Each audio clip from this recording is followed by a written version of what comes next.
ஓம் சக்தி. ஓம் சக்தி. ஓம் சக்தி. நீ செய்யும் அபிடேக ஆராதனைகளால் மட்டும் உன்னுடைய தீவினைகள் தீர்ந்துவிடாது.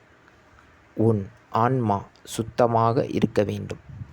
கலங்கிய நீருக்கு எடை அதிகம், சுத்தமான நீருக்கு எடை குறைவு. உன் உள்ளம் சுத்தமாக இருந்தால்தான் பாவங்கள் குறையும். இது அன்னையின் அருள்வாக்கு. குருவடி சரணம், திருவடி சரணம். ஓம் சக்தி. சக்திகளே, உங்களுடைய கருத்துக்கள் மற்றும் அனுபவங்களை கீழ்காணும் மின்னஞ்சல் முகவரிக்கு வீடியோ வடிவிலோ ஆடியோ வடிவிலோ எங்களுக்கு அனுப்பவும். மற்றும் மறுவூர் மகிமை யூடியூப் சேனலை சப்ஸ்கிரைப் செய்யவும். ஓம் சக்தி.